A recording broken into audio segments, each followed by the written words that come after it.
Hello everyone, मेरा नाम है गौरव सिंह और आपका स्वागत है आपके चैनल गौरव सिंह लेक्चर्स में। तो बच्चों, हम लोग पढ़ रहे थे क्लास 10th की मैथमेटिक्स में चैप्टर नंबर 2 जो कि है पॉलिनोमियल्स। पॉलिनोमियल्स में ये अपना सेकेंड लेक्चर है, ठीक है। फर्स्ट लेक्चर में हमने पढ़ा था कॉन्सेप्ट पॉलिनोमियल्स के बारे में कि what is definition of polynomial, polynomial होते क्या हैं, पॉलिनोमियल को रिप्रेजेंट करने का स्टैंडर्ड फॉर्म, पॉलिनोमियल के स्टैंडर्ड फॉर्म को देखा था और फिर उससे रिलेटेड कुछ एग्जाम्पल्स भी किए थे।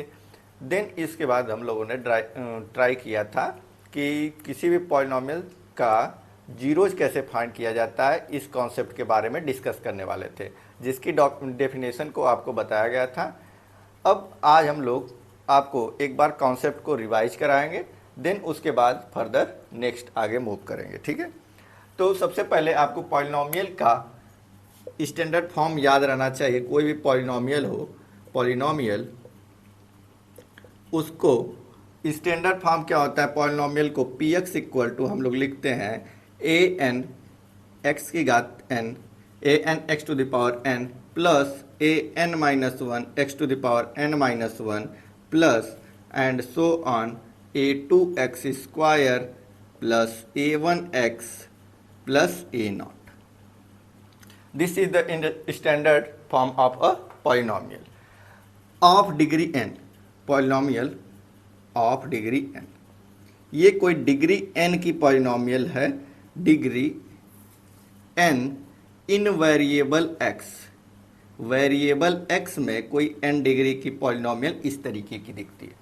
जैसे स्टैंडर्ड फॉर्म से आपको फायदा क्या है, आपको क्या इससे प्रॉफिट क्या है कि जब भी कोई पॉलिनोमियल आपसे किसी भी पर्टिकुलर डिग्री की बोली जाएगी कि राइट करिए, write standard form of polynomial of degree 2, then you can write degree 2 का पॉलिनोमियल। अगर कोई बोले कि आपको लिखना है तो डिग्री 2 का पॉलिनोमियल आप लिख सकते हैं। कैसे लिखेंगे, इसी में रख दीजिए a two x square plus a one x plus a naught, ये हो गया।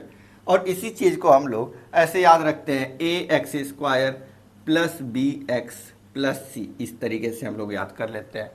तो ये हो जाता है आपका स्टैंडर्ड फॉर्म 2 डिग्री के पॉलिनोमियल का, ठीक है। देन अगर 3 डिग्री का पूछा जाए, डिग्री 3 का कोई पॉलिनोमियल किस तरीके का होगा, तो आपको कैसे लिख देना है, सिंपली यहाँ पे 2 डिग्री का था तो ए टू एक्स स्क्वायर से शुरू हुआ था, अगर 3 डिग्री का है तो a three x cube plus a two x square plus a one x plus a naught, ठीक है। और उसमें आपको पिछले लेक्चर में ये भी बताया गया था, ये जो a2, a1 और a नॉट हैं, ये सारे के सारे कोई रियल नंबर्स हैं, कांस्टेंट होते हैं, रियल नंबर्स होते हैं। और इसमें से जो भी डिग्री 2 का अगर बोला जाता है तो हाईएस्ट डिग्री का जो कोफिशिएंट है वो कभी 0 नहीं हो सकता है, ठीक है। फिर अगर 3 डिग्री का पॉलिनोमियल बोला जा रहा है तो इसका हाईएस्ट डिग्री कोफिशिएंट जो है मतलब A3, ये भी 0 नहीं हो सकता है। इन सारी चीज़ों के बारे में हमने डिस्कस किया था। देन इसके बाद वहाँ पे बताया गया था किसी भी पॉलिनोमियल पे किसी पर्टिकुलर रियल नंबर पे उसकी वैल्यू क्या होगी, what is the value of a polynomial at the given point x equal to something a मान लेते हैं। तो जो कुछ भी पॉलिनोमियल गिवन है उसमें वेरिएबल x की वैल्यू को उस जो भी पॉइंट गिवन है उससे रिप्लेस कर देते हैं, ठीक है। तो जैसे x इक्वल टू a पे किसी पॉलिनोमियल की वैल्यू चाहिए तो हम लोग पी एक्स में x की वैल्यू को रिप्लेस कर देते हैं a से। जब उसकी कोई जो वैल्यू मिलती है अपने को, उसको हम लोग कहते हैं value of the polynomial at that given point, ठीक है। इसको भी आप फटाफट से रिकॉल कर लीजिए, value of a given polynomial of a polynomial at a given point alpha, given point x equal to a मान लेते हैं। तो जैसे कोई भी मान लेते हैं पी एक्स इक्वल टू, ये आपको कोई पॉलिनोमियल है a x square plus b x plus c, अगर हम लोग 2 डिग्री पे बात कर रहे हैं, या फिर समझ लो कि यही पॉलिनोमियल है पी एक्स, इसमें अगर x इक्वल टू ए पे वैल्यू चाहिए तो जितना जगह पे भी x है उन सभी वैल्यूज को हम लोग रिप्लेस कर देंगे a से। मतलब जैसे अगर इसकी वैल्यू चाहिए at x equal to a, value of this polynomial at x equal to a, then we have to put at the point we replace x to a, then we get a. ये कोई a अलग है, इसको a2 a1 कर देते हैं। जैसे यहाँ पे भी a है तो इसको अल्फा कर लेते हैं, alpha a into alpha square plus b into alpha plus c. हमने यहाँ पे ये अलग अलग क्यों कर दिया, क्योंकि यहाँ पे भी a था और यहाँ पे भी a था, तो आप लोग कहते हैं कि a into a square a cube नहीं क्यों नहीं कर रहे हैं। तो ये हो गया किसी पॉलिनोमियल का। जैसे अब यहाँ पे अगर हम x इक्वल टू 2 देते हैं तो इसकी वैल्यू क्या आ जाती है इस पॉलिनोमियल की, p at 2 equal to a into 2 का square plus b into 2 plus c। It means that 4 into a square plus 2b plus c। ये आ गई इस गिवन पॉलिनोमियल की value at the given point 2। लेकिन ये सारे बेसिक्स कॉन्सेप्ट से क्वेश्चन आपके बोर्ड एग्जाम में नहीं बनते हैं, ठीक है। तो जो आपका मेन टॉपिक है आज का, वो जो है उससे क्वेश्चन बनने के चांसेस होते हैं, जो कि क्वाड्रेटिक पॉलिनोमियल के जीरोज पर बेस्ड है, ठीक है। सबसे पहले इसको इरेज करते हैं, देन इसके बाद कंटिन्यू करते हैं आज का अपना लेक्चर।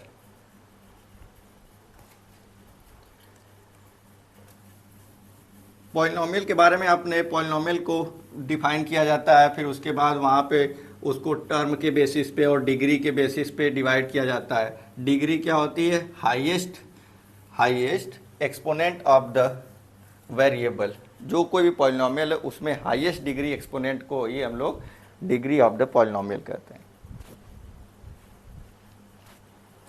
देन अभी हम लोग आज क्या क्या पढ़ने वाले हैं इसके बारे में पहले देखते हैं। आज हम लोग देखेंगे जीरोज का कॉन्सेप्ट, ठीक है। जीरोज देखने वाले हैं, पहला टॉपिक आज का ये है। दूसरा टॉपिक है आपका रिलेशन डिफाइन करेंगे हम लोग, या फिर how to find zeros, how to find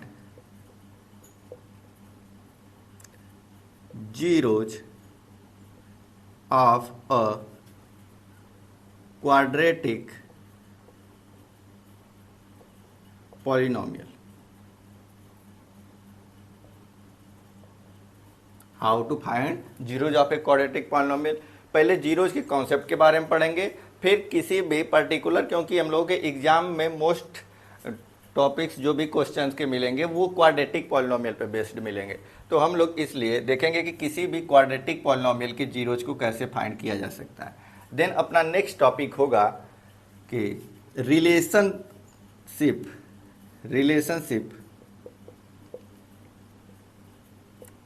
between zeros and coefficients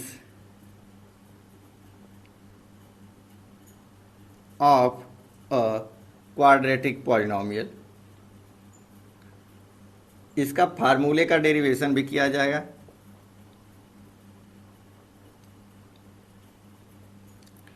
और इसके बाद हम लोग देखेंगे जियोमेट्रिकल मीनिंग,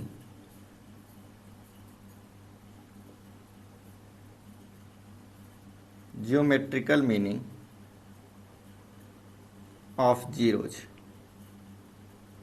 ठीक है। इसमें ऑर्डरिंग इसका ऊपर आना चाहिए जीरोज के साथ साथ जियोमेट्रिकल मीनिंग का। ये सारे कॉन्सेप्ट हम लोग आज के लेक्चर में देखने वाले हैं, ठीक है। बेसिक की बेसिक इतनी सारी चीज़ें हम लोग आज कवर करने वाले हैं। तो सबसे पहले हम लोग जीरोज को स्टार्ट करते हैं। What is a zero of a polynomial, zero of a polynomial. Basically zeros are the values of the variable which satisfy the polynomial. It means that by putting that value the given polynomial changes into zero polynomial। मतलब जो भी polynomial है उसकी value पूरी की पूरी zero polynomial बन जाए, या फिर इस चीज़ को हम लोग बोलते हैं कि वो polynomial पूरा जीरो बन जाए। तो वेरिएबल की ऐसी वैल्यू जिसको रखने से पूरा polynomial जीरो बन जाता है उसको हम लोग कहते हैं zero of that polynomial। the value of variable,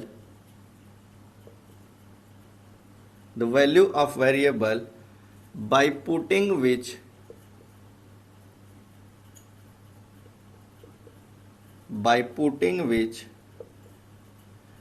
polynomial is changes into zero polynomial.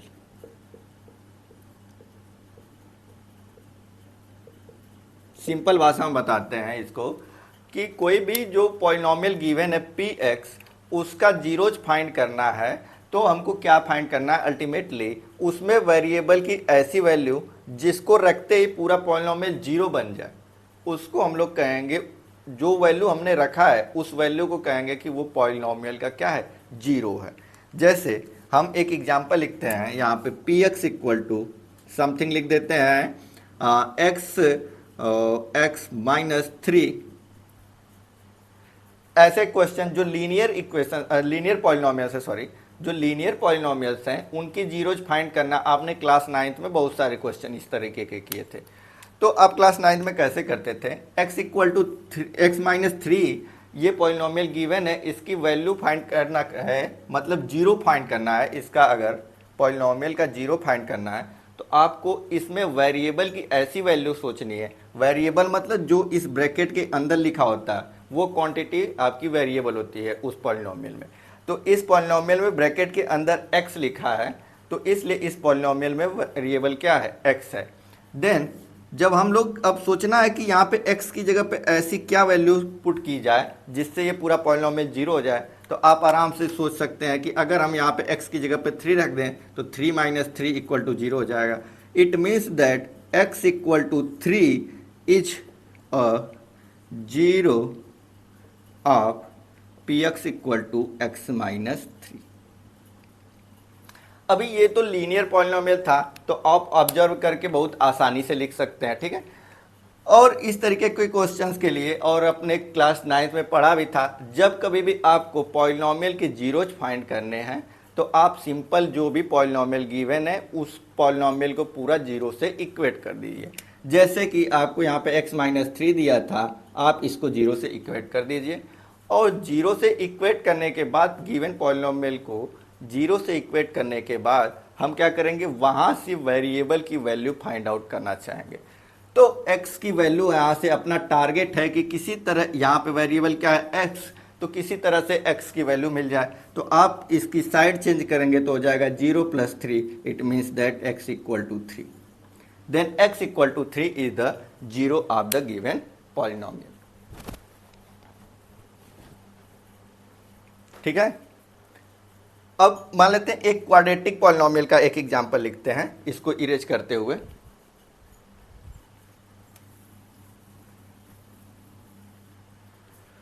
तो क्वाड्रेटिक पॉलिनोमियल मान लेते हैं कोई p x equal to x square और माइनस माइनस या फिर प्लस लिख देते हैं प्लस 5x प्लस 6, इस तरीके से। अब क्या करना है, इस पॉलिनोमियल के जीरोज फाइंड करने हैं। तो आपका बेसिक, आपका स्टेप, फर्स्ट स्टेप क्या रहना चाहिए, जो भी पॉलिनोमियल गिवन है उसको जीरो से इक्वेट कर दीजिए। We have to equate this given polynomial with zero. First step आपका है कि जीरो, इसके इक्वल टू में जीरो लगा दिया जाए, पहला स्टेप आपका ये होगा। फिर आपने क्लास 9th में पढ़ा था फैक्टराइजेशन मेथड, या फिर उस मेथड को कहते हैं मिडिल टर्म स्प्लिटिंग मेथड। उस तरीके से इसके जीरोज फाइंड किए जा सकते हैं। जीरोज फाइंड करने के बेसिकली 3 तरीके होते हैं। पहला तरीका है फैक्टराइजेशन मेथड, फर्स्ट रूल है फैक्टराइजेशन मेथड। सेकेंड रूल है क्वाड्रेटिक फार्मूला, या फिर जिसको हम लोग कहते हैं श्रीधराचार्य फार्मूला। और थर्ड टाइप होता है making complete square, by making complete square. लेकिन आपके क्लास 10th के सिलेबस में अब परफेक्ट स्क्वायर मेथड वाला कॉन्सेप्ट नहीं दिया गया है, पहले रहता था, ठीक है। तो हम लोग पढ़ने वाले हैं फैक्टराइजेशन मेथड और Shridharacharya formula, it means quadratic formula. और क्वाड्रेटिक फार्मूला पे बेस ज़्यादा से ज़्यादा क्वेश्चन जो हैं वो आपको चैप्टर 4 में मिलेंगे, क्वाड्रेटिक इक्वेशन वाले चैप्टर में, ठीक है। तो बेसिकली जितने भी क्वेश्चन ये पॉलिनोमियल चैप्टर से होंगे वो सारे के सारे क्वेश्चंस आपके फैक्टराइजेशन मेथड से सॉल्व हो जाएंगे। आइए आपको हम फैक्टराइजेशन मेथड पहले सिखाते हैं। फैक्टराइजेशन मेथड में क्या करते हैं, ये जो लास्ट का टर्म होता है मतलब कांस्टेंट टर्म का हाईएस्ट वाले से मल्टीप्लाई करते हैं, यहाँ से इसके आगे इसमें मल्टीप्लाई कर देते हैं। तो इसमें मल्टीप्लाई करेंगे आप तो आपका आएगा 6x², इसको इसी में नहीं लिख देना है, ठीक है। अब आपको इस मिडिल वाले टर्म को ऐसा एक्सप्रेस करना है, ऐसा इसको दो टर्म में स्प्लिट करना है कि उन दोनों टर्म्स का मल्टीप्लाई करने पर आपका 6x² आ जाए और उन्हीं दोनों टर्म को ऐड या सब्सट्रैक्ट करें तो आपका 5x आ जाए। ऐसा एक्सप्रेस करना है, मिडिल टर्म को स्प्लिट करना, इसीलिए इसका नाम है मिडिल टर्म स्प्लिटिंग मेथड। तो आप कहेंगे कि सर 5 ऐड या सब्सट्रैक्ट करने पर लाना है और मल्टीप्लाई करने पर 6x², तो आप सोच सकते हैं 3x + 2x। अब 3x और 2x को ऐड करोगे तो 5x आ जाएगा और 3x × 2x करेंगे तो 3 2 जा 6 और x × x x² हो जाएगा, ठीक है।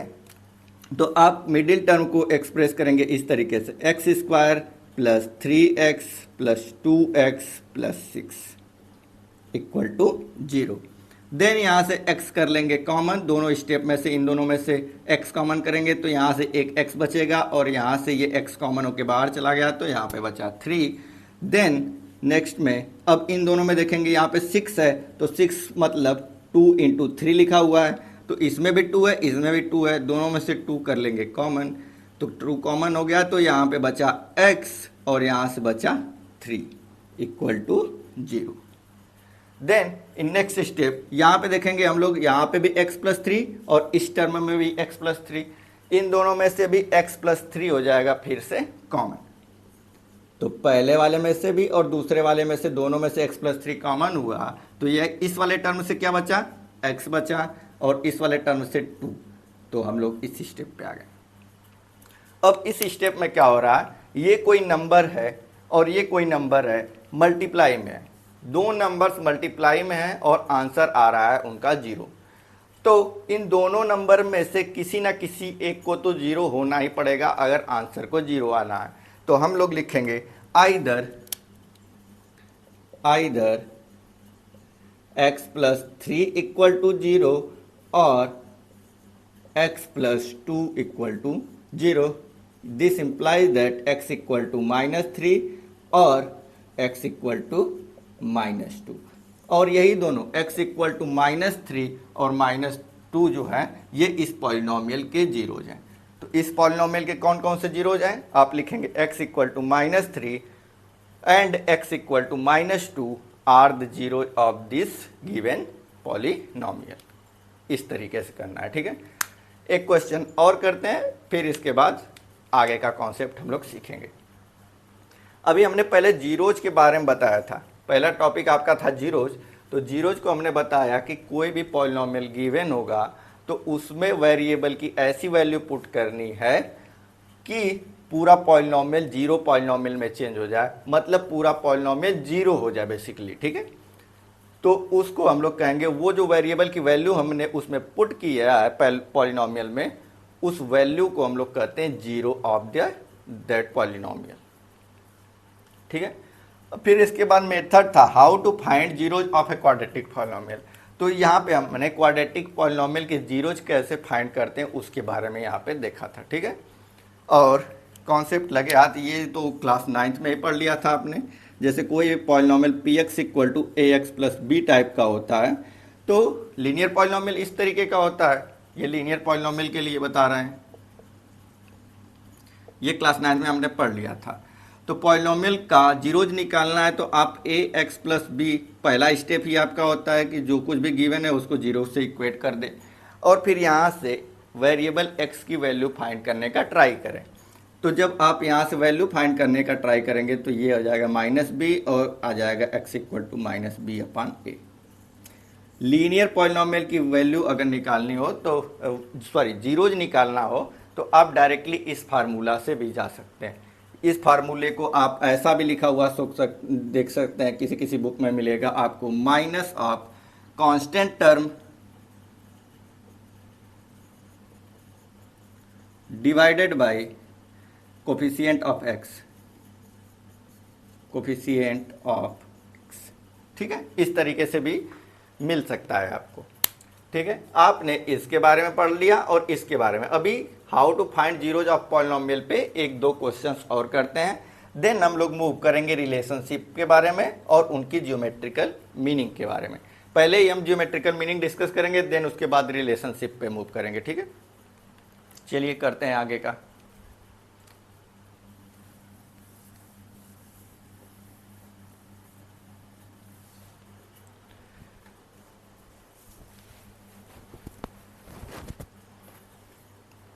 चलो एक क्वेश्चन और लेते हैं, जैसे कि क्वेश्चन लेते हैं पी एक्स इक्वल टू कोई पॉलिनोमियल है। अब की बार थोड़ा सिंपल सा क्वेश्चन और लेते हैं, जैसे एक्स स्क्वायर माइनस 3 आ गया, ये क्वेश्चन है आपका। इस पॉलिनोमियल के जीरोज फाइंड करने हैं, तो आप क्या करेंगे? ठीक है, तो जीरोज फाइंड करने के लिए आपका फर्स्ट स्टेप है कि जो कोई भी पॉलिनोमियल गिवन हो उसको जीरो से इक्वेट कर देना है। पहला स्टेप आपका बेसिक स्टेप पहला क्या होगा? जो कोई भी पॉलिनोमियल गिवन है उसको जीरो से इक्वेट करें और देन वहां से x की वैल्यू फाइंड, मतलब वेरिएबल की वैल्यू फाइंड करने का ट्राई करना है। अब इसके मेथड दो मेथड है। मेथड 1 इधर मेथड 2। देखो मेथड 1 में क्या करेंगे हम लोग, डायरेक्टली यहां से अगर आपको वेरिएबल की वैल्यू फाइंड करनी है तो हम क्या कर देते हैं कि x equal to 0, x square minus 3 equal to 0 है, तो यहां से हम एक्स स्क्वायर और ये -3 इस साइड गया तो +3, एंड देन इधर से स्क्वायर हटेगा तो इस पे अंडर रूट लग जाएगा और प्लस माइनस के साथ लगेगा, तो ये हो गई आपकी x की वैल्यू। मतलब x equal to √3 and -√3 are zeros of p x equal to x square minus 3। इस तरीके से आपको लिख देना है, कंप्लीट हो गया। ठीक है, देन इसके बाद अगर मान लीजिए इसी क्वेश्चन को दूसरा तरीका आप इस फार्मूले से जाके भी लगा सकते हैं, a square minus b square type का। अब अगर ये 3 लिखा है तो 3 को हम लिख सकते हैं, 3 को लिख सकते हैं √3 इंटू √3। ठीक है, क्योंकि √3 का √3 में मल्टीप्लाई करेंगे तो होगा √9 और √9 का आंसर फिर से आ जाएगा 3। तो आप इसको लिख सकते हैं √3 का स्क्वायर, स्क्वायर से रूट कट जाता है, ऐसा भी बोला जाता है। ठीक है, तो हम इसको चेंज कर देंगे एक्स स्क्वायर माइनस √3 का स्क्वायर। अब ये इसका फार्मूला बन गया a square minus b square, means एक ब्रैकेट में हो जाएगा a प्लस बी, दूसरे वाले में a माइनस बी, तो एक x माइनस √3 और दूसरे वाले में हो जाएगा x प्लस √3। और पहला स्टेप तो हर मेथड में कॉमन है कि उसको जीरो से इक्वेट करके रखना है। ठीक है, फिर अब इस स्टेप पे पहुंच गए हम लोग, दो रियल नंबर्स का प्रोडक्ट जीरो हो रहा है, मतलब उसमें से कोई एक तो जीरो होने वाला है। आइदर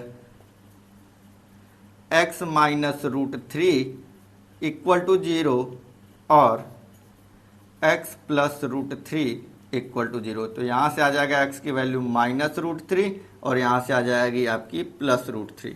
तो ये दोनों जो है आपके जीरोज मिल गए। ये देखो वही आंसर यहाँ पे भी है, x इक्वल टू प्लस √3 और माइनस √3। ठीक है, तो इस तरीके से भी क्वेश्चन आ सकता है। ये हो गया दूसरा क्वेश्चन आपका। एक क्वेश्चन और बताते हैं, देन मूव करते हैं हम लोग ज्योमेट्रिकल मीनिंग पे।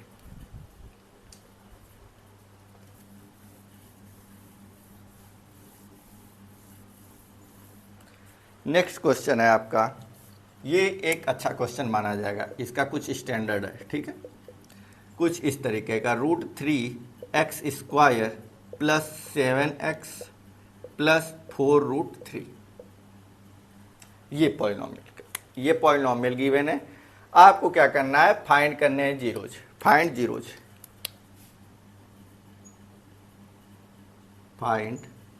जीरोज। अब इसके जीरोज फाइंड करने हैं तो आपका पहला स्टेप, चाहे कोई भी क्वेश्चन हो, पहला स्टेप तो कॉमन है, उसको जीरो से इक्वेट कर देना है। तो हमने इसको जीरो से इक्वेट किया, √3x² plus 7x plus 4√3 equal to 0। फिर इस मेथड से कंपेयर करिएगा, लास्ट वाले टर्म का फर्स्ट वाले टर्म मतलब कांस्टेंट टर्म का हाईएस्ट डिग्री वाले टर्म के साथ मल्टीप्लाई करना है। हाईएस्ट डिग्री टर्म मतलब एक्स स्क्वायर वाले कोफिशिएंट के साथ, एक्स स्क्वायर वाले टर्म के साथ। तो यहाँ पे ये लास्ट कांस्टेंट टर्म का इसमें मल्टीप्लाई करेंगे हम लोग, ठीक है। तो इसमें मल्टीप्लाई करेंगे आप जब, तो 4√3 का √3x² में मल्टीप्लाई करेंगे तो आपको मिलेगा 4 और √3 हो जाएगा 3 मतलब 12x²। अब आपको इस 7x को ऐसा एक्सप्रेस करना है, ऐसा दो पार्ट में करना है कि उन दोनों को ऐड करने पर 7 आ जाए और मल्टीप्लाई वगैरह करने पर आपका उन्हीं दोनों टर्म को मल्टीप्लाई करें तो 12x² आ जाए, ठीक है। अगर कभी कभी कोई क्वेश्चन ऐसा आएगा कि मल्टीप्लाई करने पर ये यहाँ पे बहुत बड़ा नंबर आने लगे, जैसे 180 112 टाइप का, तो आपको कैसे फैक्टर्स चूज करने, मतलब स्प्लिट कैसे करना है, उसके लिए आप क्या करेंगे, पहले उसका फैक्टर कर लेंगे। फैक्टर करने के बाद वहाँ से कॉम्बिनेशन बनाने का ट्राई करेंगे तो हो जाएगा, ठीक है। अब इसका हम करते हैं, 7 लाना है तो 4 3 या 12 और 4 + 3 7 भी हो जाएगा।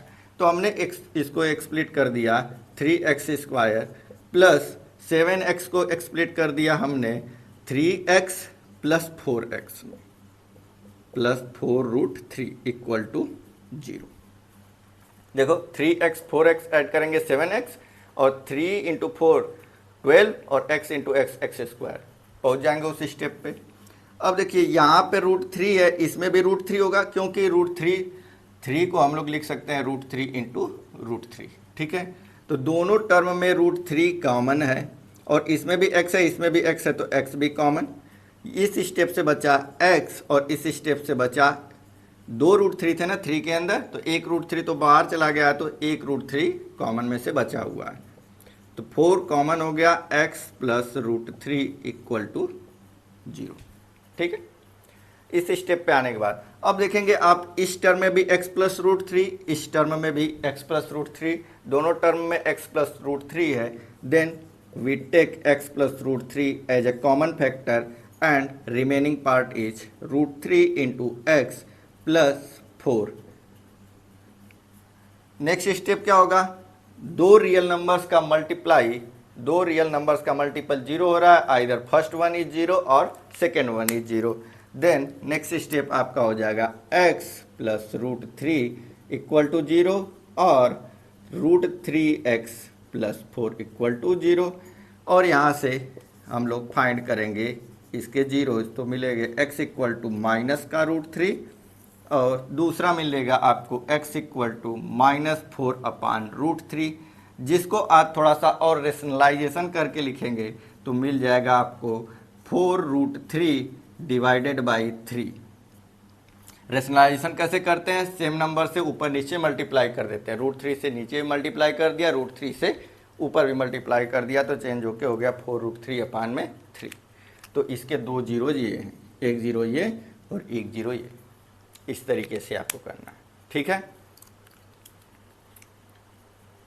कोई दिक्कत? ये हो गए आपके सारे कॉन्सेप्ट। अब समझाते हैं हम आपको जियोमेट्रिकल मीनिंग क्या है, जीरोज का जियोमेट्रिकल मीनिंग क्या होता है, ठीक है।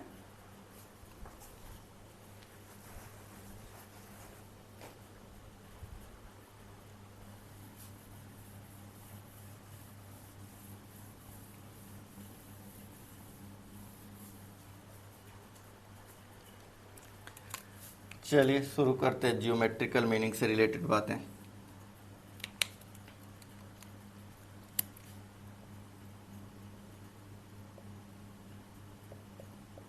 Geometrical meaning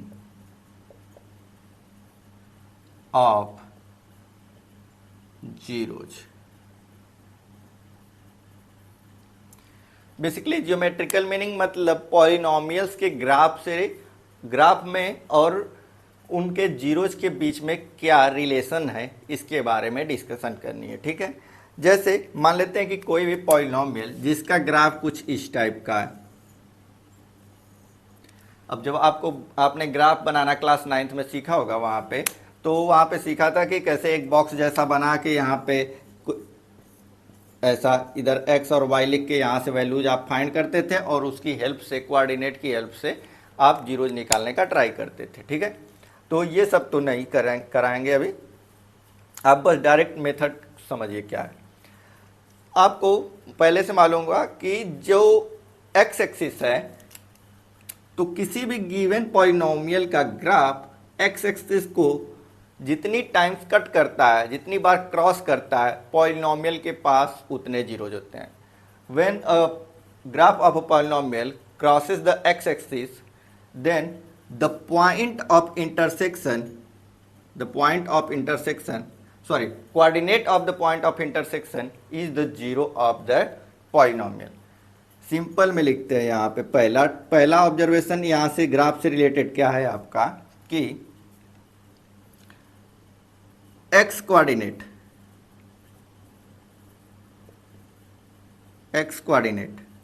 of the point of intersection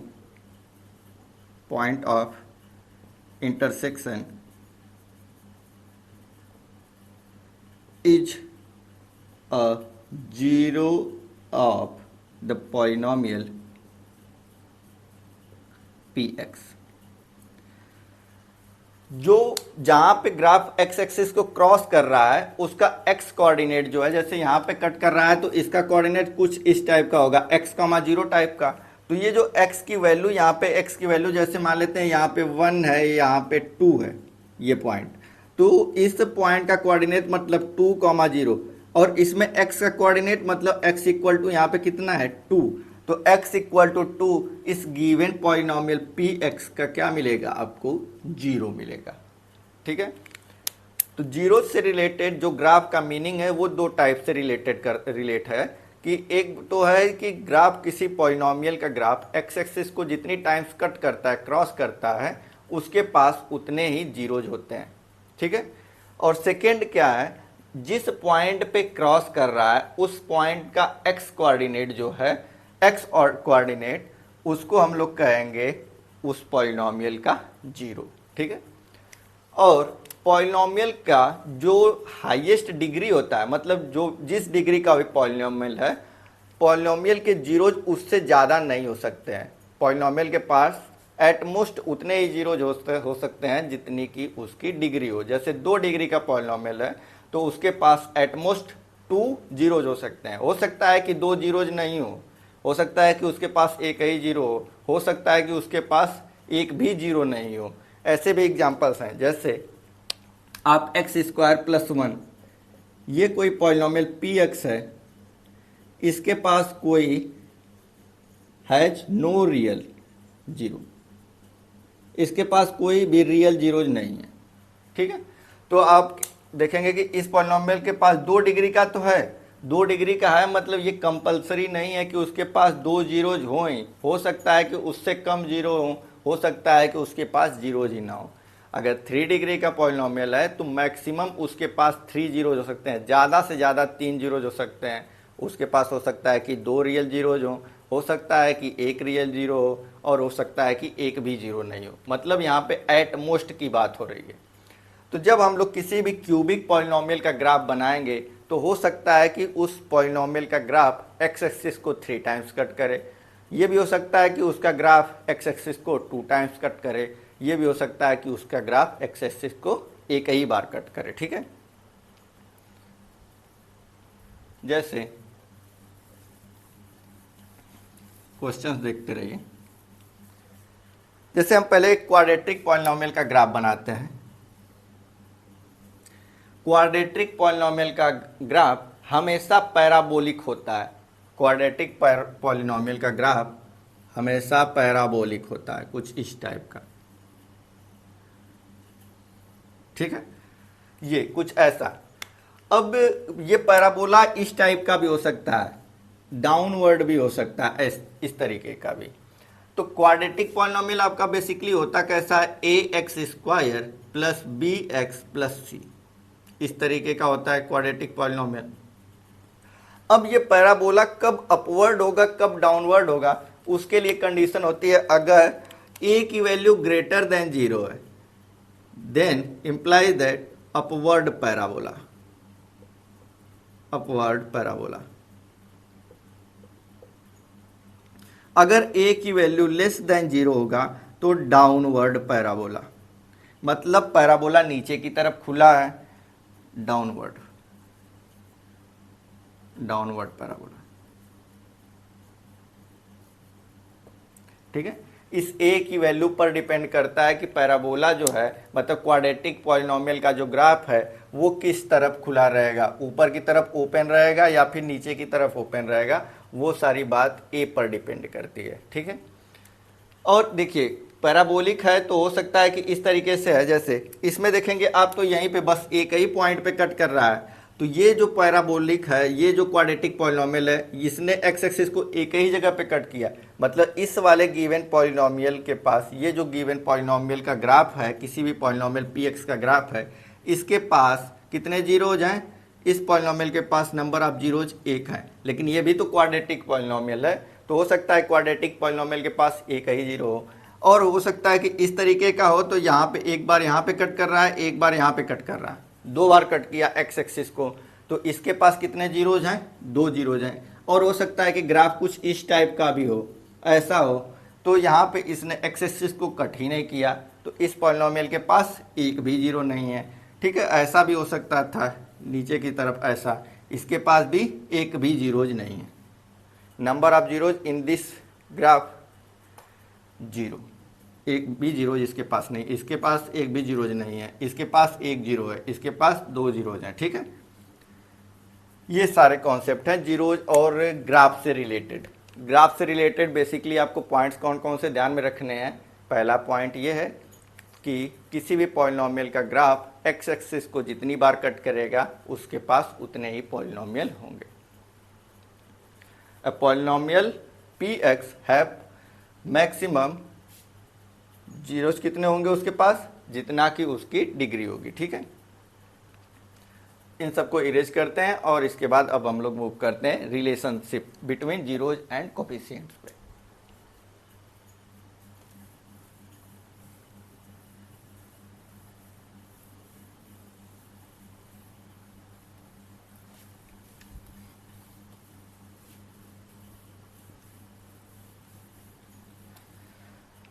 तो relationship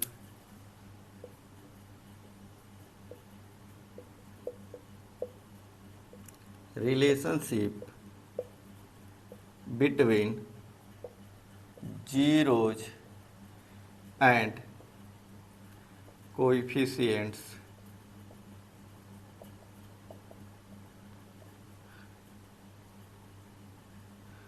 of a quadratic polynomial।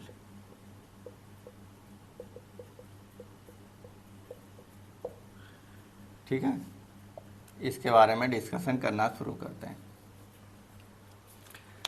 तो जैसे मान लेते हैं कि कोई भी क्वाड्रेटिक पॉलिनोमियल है तो वो कैसा होगा, let p x equal to, कोई भी क्वाड्रेटिक पॉलिनोमियल होगा तो वो इस टाइप का होगा, a x square plus b x plus c. और अभी आपको बताया गया कि कोई भी क्वाड्रेटिक पॉलिनोमियल है तो उसके पास मैक्सिमम टू जीरोज हो सकते हैं, ज़्यादा से ज़्यादा कितने जीरोज हो सकते हैं, दो जीरोज हो सकते हैं। तो हम लोग एज्यूम कर लेते हैं, assume alpha and beta are two zeros of a quadratic polynomial. आपको कोई भी पॉलिनोमियल गिवन था, given polynomial a x square plus b x plus c, we assume that alpha and beta are the zeros of this quadratic polynomial. Then if x equal to alpha and x equal to beta are zeros,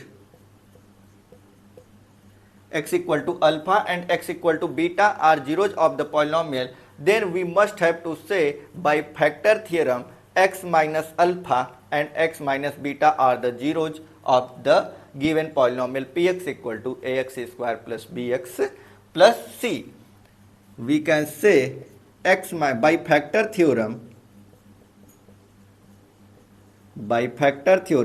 we can say x minus alpha and x minus beta are zeros of polynomial px. Sorry zeros बोल रहे हैं, are factors of polynomial px. x equal to alpha and x equal to beta are zeros of the given polynomial px. Then we can say by factor theorem x minus alpha and x minus beta are the factors of the polynomial px. Then we can write this polynomial px in the form of multiple x minus alpha and x minus beta. We write it is a constant multiple of x minus alpha and x minus beta. This px can be written in the form of this.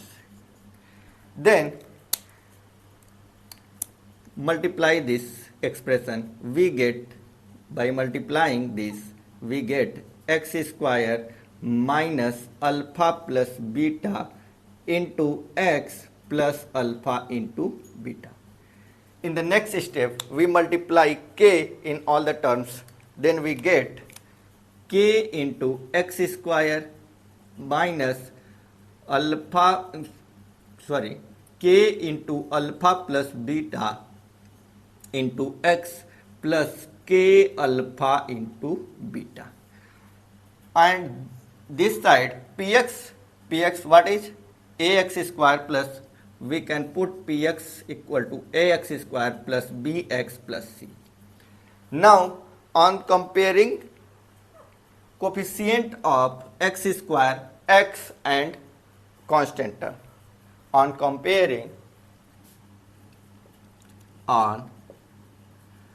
comparing coefficients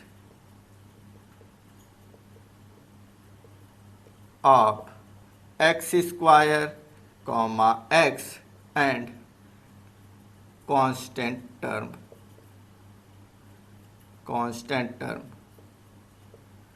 coefficient of constant.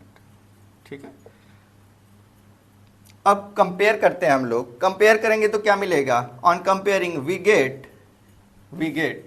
के x square, इधर से k x square equal to a x square, या फिर सिर्फ अगर हम लोग coefficients को कंपेयर कर रहे हैं तो आप लिख सकते हैं k equal to a. We get k equal to a terms, we get x equal to k equal to a. आपको एक वैल्यू ये मिलेगी. देन आप अगर x के कोफिशिएंट्स को कंपेयर करेंगे तो आपको मिलेगा minus of k into alpha plus beta equal to b. ठीक है, तो यहां से आपकी वैल्यू क्या आ जाएगी? Alpha plus beta equal to b upon में माइनस का k.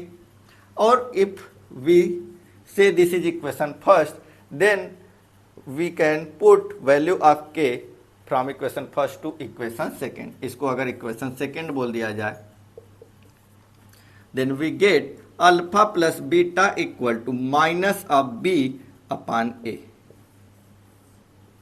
by putting value of k from equation first. ठीक है, from first.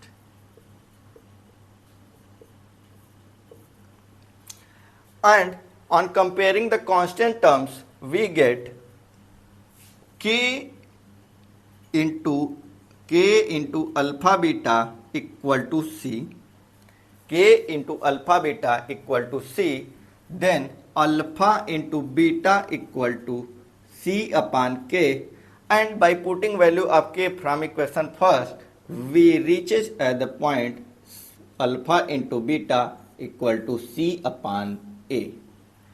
And this term is called, यहाँ पे alpha is a zero and beta is also a zero, then we can say this is sum of zeros. Sum of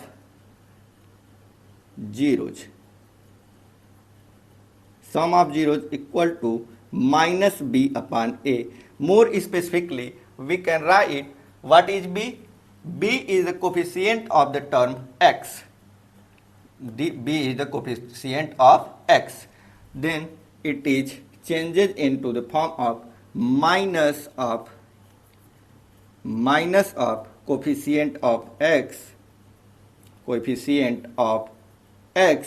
divided by coefficient of x square.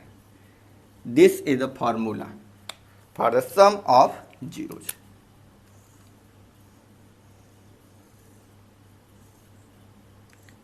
This is derivation of the formula for the sum of zeros.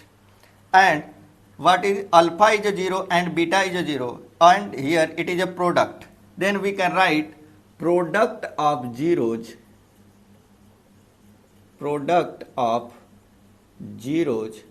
is equal to C upon में A. And what is C? C is the constant term of the polynomial Px and A is the coefficient of x square. Then this formula is changes into the form of constant term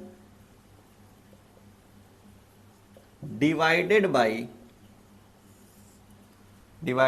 coefficient of x square.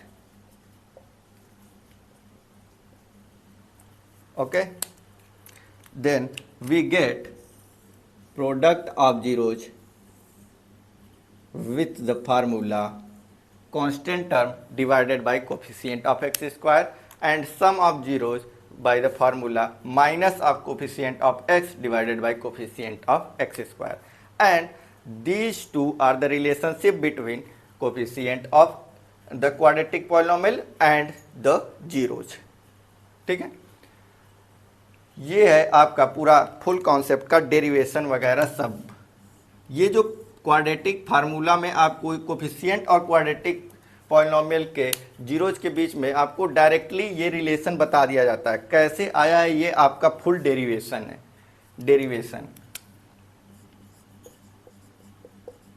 Derivation कह लें या फिर आप कहेंगे कि proof है, proof of this formulas.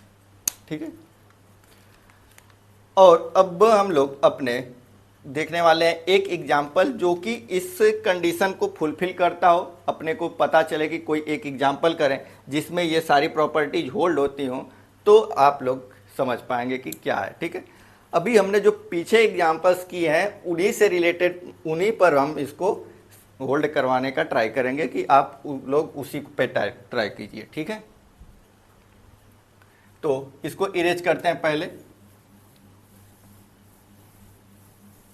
बस फार्मूले को छोड़ते हैं और बाकी पार्ट को इरेज कर देते हैं.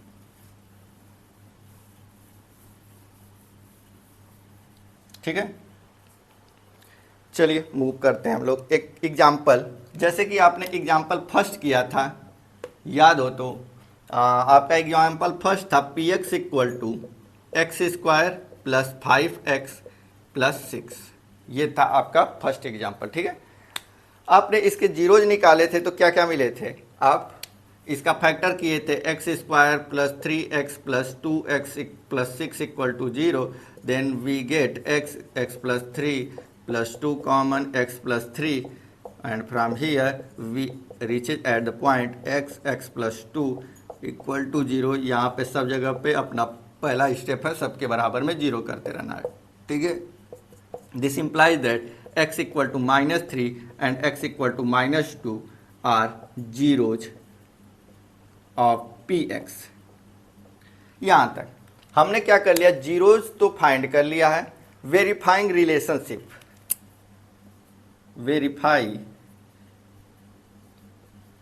Verifying relationship between zeros and coefficients of a quadratic polynomial. चलिए वेरीफाई करते हैं. सम ऑफ जीरोज क्या आना चाहिए, बाय सम ऑफ जीरोज हम लोग ट्राई करते हैं. सम ऑफ जीरोज, तो जीरोज क्या क्या है अपने पास, what is zeros, x equal to -3 and x equal to -2 are the zeros of the given polynomial. Then on adding them we get -3 plus -2 and -3 -2 we get sum of zeros at as -5, and on putting in this formula we get minus of coefficient of x, then coefficient of x is 5. On putting into formula we get minus 5 upon coefficient of x square. Here coefficient of x square is 1, then we get minus 5 upon 1, it means minus 5, and this holds the relation. It means first step आपका complete हो गया, सम of zeros verify हो गए। ठीक है, अब product of zeros भी verify करना है तो आप ऐसे कर सकते हैं, प्रोडक्ट ऑफ जीरोज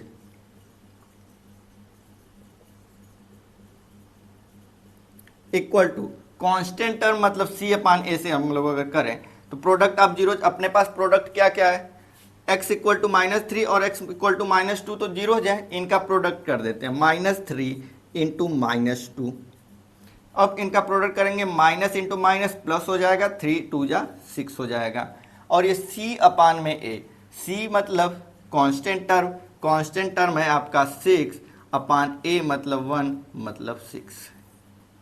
ये हो गया आपका वेरिफिकेशन सम ऑफ जीरोज और प्रोडक्ट ऑफ जीरोज का। तो इस टाइप के क्वेश्चंस के बारे में अभी तक हमने डिस्कशन कर लिया। Then in our next lecture we are covering the topics like type of questions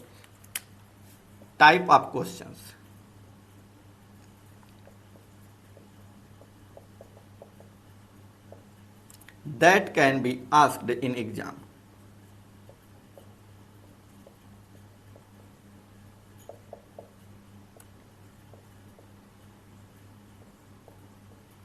वहां पे आपको बेसिकली मैं 6 टाइप के क्वेश्चंस के बारे में डिस्कशन करूंगा। आपके एग्जाम में उन 6 टाइप्स के अलावा कोई और क्वेश्चन आपको नहीं दिखने वाला, जिसमें से आपको फर्स्ट टाइप में क्या होगा, कोई भी गिवन पॉलिनोमियल होगा, when a polynomial is given then we have to find zeros of that polynomial, this is type 1।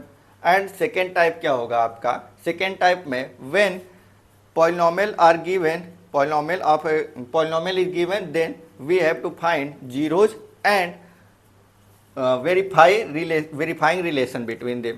And इसी तरह हम लोग कुछ 6 टाइप के प्रॉब्लम्स के बारे में डिस्कशन करने वाले हैं। कभी आपको सम गिवन होगा तो सम ऑफ जीरोज और प्रोडक्ट ऑफ जीरोज गिवन होगा तो आपको पॉलिनोमियल फाइंड करना होगा, जीरोज दिया होगा उससे आपको क्वाड्रेटिक पॉलिनोमियल फाइंड करना होगा। कभी जीरोज और जीरोज के बाद से रिलेटेड कोई इक्वेशन गिवन होगी, वहाँ से किसी कांस्टेंट कोई टर्म दिया होगा k m n कुछ ऐसा, वहाँ से उसकी वैल्यू भी फाइंड करनी आ सकती है। और इम्पॉर्टेंट क्वेश्चन जब अल्फा और बीटा गिवन होगा और आपको कुछ ऐसा 1/α प्लस 1/बीटा या फिर alpha square plus beta square, कुछ इस टाइप के क्वेश्चंस आएंगे जिसमें वैल्यू फाइंड करनी होगी, तो इस तरीके क्वेश्चन ज़्यादा इंपॉर्टेंट है और इस टाइप के क्वेश्चंस आपके एसएससी और बैंकिंग एग्जाम्स में भी पूछे जाते हैं। तो हम लोग इन सारे कॉन्सेप्ट्स को करने वाले हैं अपने नेक्स्ट लेक्चर में। तो thank you all of you, यहाँ तक देखने के लिए धन्यवाद आप सभी का।